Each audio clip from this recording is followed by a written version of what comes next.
Hello and welcome to History by the Pint, a new podcast that covers all things history and archaeology in the time it takes to drink a pint. My name is Alex Rosen, I'm a TV producer and author, and with me is Glyn Davis, a curator at Colchester Castle Museum, and Chris Siwicki, a lecturer and researcher in Rome. Now, we originally studied together at the British School in Rome, way back in 2007, and since then we've been regularly meeting up for a pint and to chat about what we've been working on and the latest news in the world of history and archaeology. That habit has now evolved into this podcast series. On this episode, Chris is giving us the very latest archaeological headlines from Rome.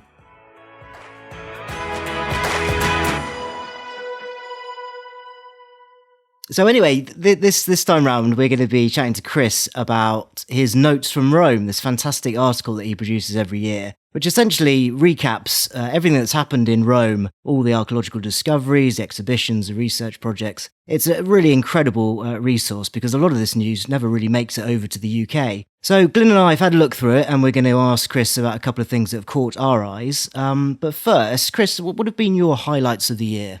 There's been quite a lot happening. As you say, a lot of these don't necessarily make the international press. They get picked up in the Italian press. So anything from they've been doing roadworks and they come across, there's been a few ancient tombs have been found while they've been digging water pipes. There's been 2 excavations carried out at the Colosseum, one of which got quite widely reported. The other one, which in some ways was more interesting, received very little attention. Lago Argentina has finally opened after 100 years to the public. This is the space that there's these 4 Roman Republican era temples inside. It's most popularly known as a cat sanctuary at the moment, but it's also approximately... Pleasant smell, yeah, Chris. Really pleasant smell. It smells when you go down there. But they've moved the cats to kind of one corner of it. It's mostly known because it's approximately, at least the back of it, is the site of the assassination of Julius Caesar. So that's open to the public after 100 years. That's, it's fantastic now that you can visit it. What didn't make this edition of Notes from Rome, because it was discovered just afterwards, but is this Theatre of Nero near the Vatican. It seems that they've found a new theatre by brick stamps, has been dated to the reign of the Emperor Nero. Whether it's the one that he supposedly sings in or not is up for debate, but this is a new interesting discovery, but it didn't make the cut this year just because of the dating. That's fair enough. It did make the press over here, actually. There was quite a lot on that. But yeah, it seems like there's a lot more research to be done, right? Are they going to be doing further excavations there, or what's the plan? Yeah, so I'm assuming for people in the know, obviously, probably knew about it. And if you'd gone on Google Earth, you could have seen it. But I think for most of us, you'd walk towards the Vatican area, you'd no idea there's an excavation going on because it was being carried out in the courtyard of a Renaissance palace cut off from the street. And it'd actually been going on for 2 years. And they finally just announced the results. And then the excavators presented the research the other week at a talk. And so it seems to be part of these private gardens that are over on the Vatican side of the river, connected to the Emperor Caligula, built a stadium there, also some kind of horse racing track that we haven't got the location for. And then there seems to be this quite small theatre, or perhaps an Odeon, some kind of a covered theatre as well.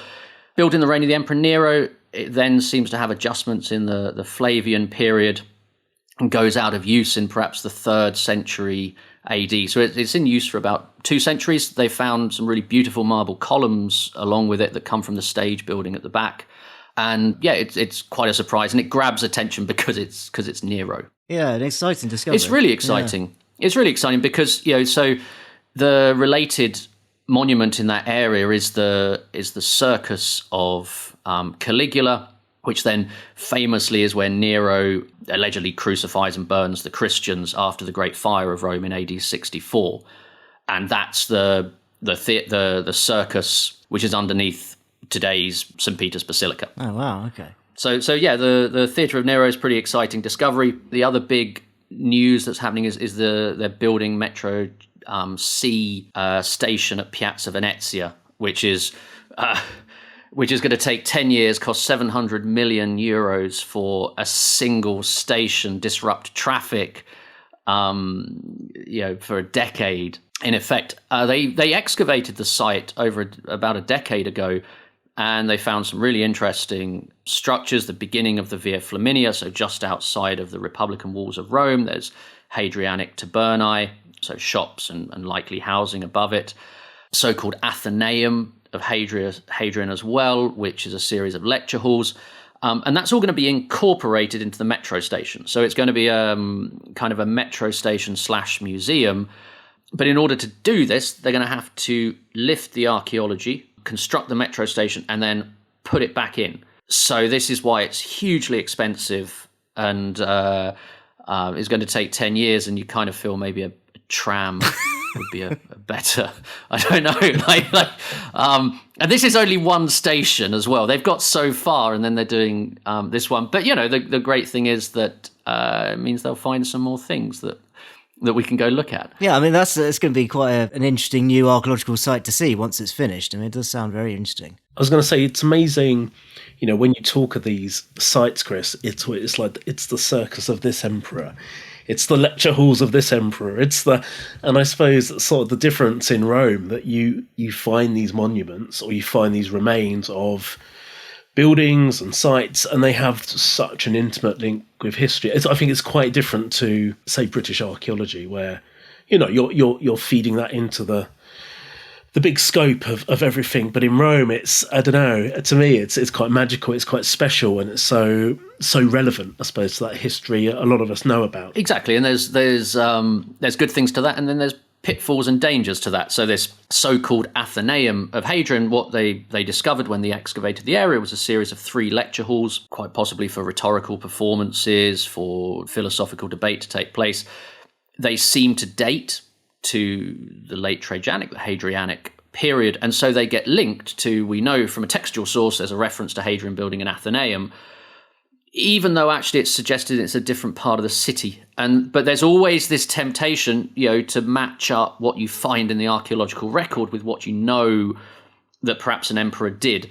And obviously that has its pitfalls, but that's something that goes back 300 years into antiquarian sources, which is why the round temple in the Forum Boarium used to be called the Temple of Vesta, because they knew the Temple of Vesta was round. They got a round temple. And so, we're going to call it the Temple of Vesta. Oh, is that that amazing one next to the Tiber? Exactly, generally thought to be Temple to Hercules. But which Hercules is still debated. There's kind of 3 potential Herculeses that it's been associated with, and so your safe bet is you just call it the round temple. But maybe that's less fun. Well, okay. So, and any interesting museums, exhibitions that you've been to see this year that caught your eye? There's been lots of exhibitions. One of the best ones, which actually didn't, again, I went to visit it after I finished Notes from Rome this year, was about light in Rome and Pompeii. A fantastic exhibition. Originally had been in Germany and then was brought over and was put on at the Capitoline Museums in Rome. Consisted about 150 bronze lamps and appendages for lamps, and it was all about how interior spaces in Roman housing was lit potentially, and the different effects that different shaped lamps can have. And it was a really thorough, detailed exhibition, and actually added, I think, quite a lot to our understanding of these spaces that came out of a research project. And so that was particularly impressive. They've been a real drive in exhibitions in Rome recently to get things out of the storerooms. And that's been happening at pretty much all of the museums in Rome, both the state-owned ones and the city ones. That's pretty cool. So, Chris, as a museum curator, this is what I wanted to ask you, actually. And it's a bigger question around this, which is, how much of this stuff in museums or in stores at museums or Rome owns is catalogued in some way, do you think? I mean, I know it's a tricky question. And the other one is, how do people put on these exhibitions, and how do they get to publish it or curate it, which is bring these objects together under a theme normally? Because, we talk about museums having all this stuff hidden away, but actually a lot of it, say in Britain, is accessible. You can get in touch with museums. Lots of museums now have other things. Sometimes it's published in a very old book, but you'll find catalogues, and there's obviously all these online collections. But I feel like that's really different for Rome and the quantity of material and how it operates out there. Yeah, it's partly just the sheer quantity of material. So I think if you're researching a certain subject and you know this material exists, you can get access to it. A lot of it is completely unpublished, which is another good thing about the recent exhibitions, is that when they've been accompanied by catalogues, and sometimes the catalogues have been a little bit late. But for example, there's in an exhibition at the Capitoline Museum on the Roman Republic, this fantastic terracotta statue group from the pediment of a temple somewhere on the Via Latina. It's suggested about 4 miles out on the Via Latina, so one of the main roads going out of Rome. They don't have the precise find location because it was found in the late 19th century. People have known about it, but it's never actually been published. And so as part of the exhibition, they not only reconstructed the statues of Jupiter, Juno, and Minerva, but they put on display the fragments of Hercules as well. And there's about 290 odd, I think it's 293 fragments. But a lot of them aren't published. So the exhibitions are a way, I think, of getting that material out there. And while they're doing this, they're conserving it. Other exhibitions could be very, very small. There was a couple at the Baths of Diocletian in Rome, which is also one of the national archaeological museums. And they had a very small couple of focused exhibitions which were one was dealing with water in Rome, and it was only 2 rooms, but it brought some material out of storage. It was only on for a few months, a few pieces, and then put it back. But while they're getting that material out of storage, they're also conserving it as well. So it's quite a varied range of exhibitions and how different curators are approaching it. Do you think they're literally just going into the storeroom and saying, right, lads, what have we got here? Just pulling out these amazing statues and going, right, let's get that in an exhibition? Or do they go in there, looking for certain thematic stuff? I must admit, I don't know. I think so there's been an exhibition on Montemartini, which is an old power station that's been repurposed as a museum. There's been an exhibition on a mosaics. It's been extended goodness knows how many times. It's about 2 years old now, but it's still on, which is great. And that's all from the storerooms. And obviously and they keep adding bits to it. And that theme is obviously mosaics. So they're looking at pieces from the storerooms. Other times, I don't know, Glyn, I mean, this is more a question for you as a curator. Yeah. When you go to the storeroom, it feels to me it's more than just we've got a load of stuff and we want to get it out there. But I don't know. It must be like a dream, right? If you're interested in archaeology and you get access to these archives in Rome, I don't know where they're storing this stuff, whether they're in basements on museum property or whatever, but it must be one of the most incredible things to do, to go into one of these storerooms and just see what they've got, because it must just be all the stuff that hasn't been published that no one knows about. There must be more discoveries to be made in the storerooms potentially than actually through new digs, right? Yeah, I always talk about re-excavating the archive, or if you like, re-excavating the museum, looking through your stores, and you either find new stuff or you find stuff that's not always undocumented, it's misdocumented or has a really simple name attached to it, and depending on who you are, you come across it and go, wow, that's not what it is, it's one of these. It's quite interesting. I think that level of material they have, and especially when it's unpublished, not knowing what's in sort of your collection or having a very basic inventory is difficult, because you sort of can't, I imagine, go around and go, yeah, let's just get all this stuff out, because you need to understand what that material is. So I do wonder, they probably start with some inkling of an idea, and it must take, I assume it takes years of preparation actually and research, because actually, as you say, Chris, it's fantastic when they do these big catalogues, but writing those things and researching those things and knowing enough about the objects you're putting on display, having only done a little bit of this really in my time, if maybe a couple of hundred objects, I don't know, I think it must take a lot of time. So in some ways, the world's your oyster, but it must be a tough battle to get this stuff together and make sense of it. Yeah, I think they have a difficult job with trying to make sense of it. And as a curator, I'm sure you want to be creative.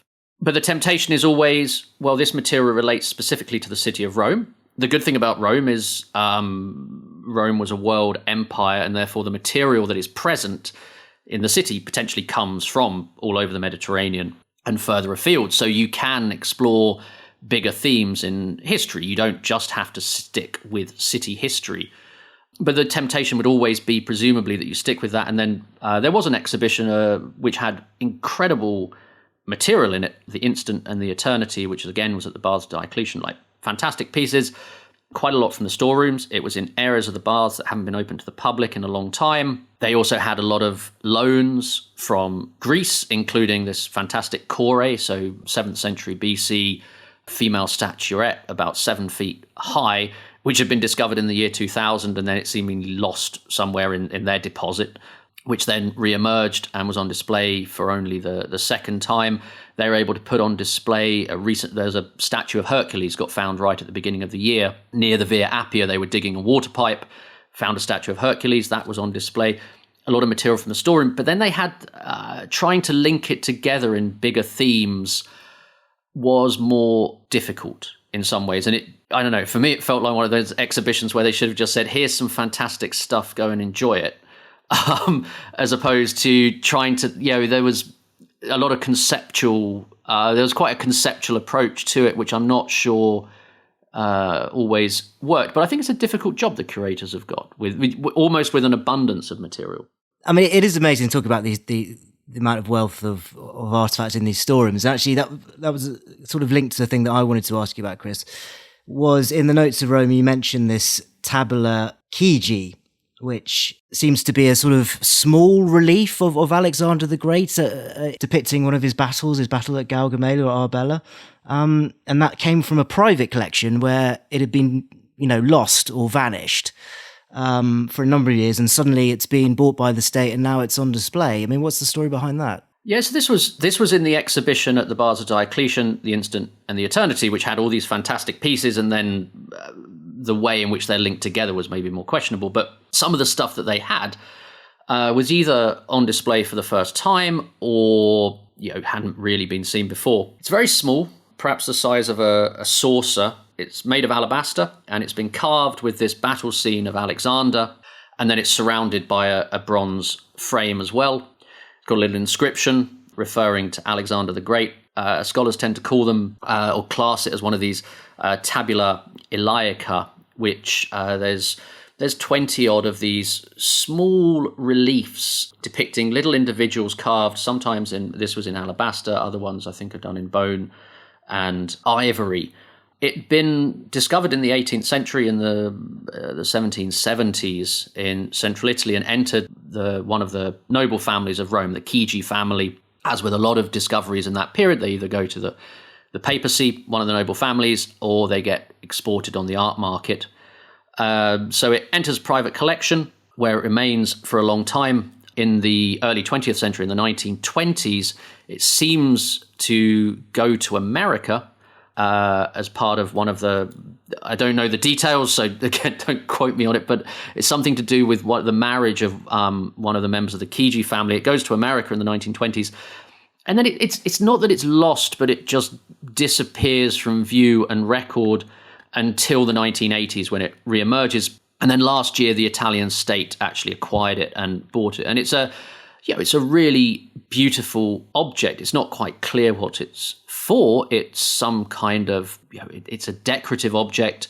It's a personal object, presumably, because it's as I say, it's about the size of a saucer, but the level of detail, the level of carving on it, which shows a battle scene of Alexander the Great, is superb. And it ties into, I mean, again, the dating is, it's a little bit uncertain on the dating, perhaps 1st century BC to 1st century AD.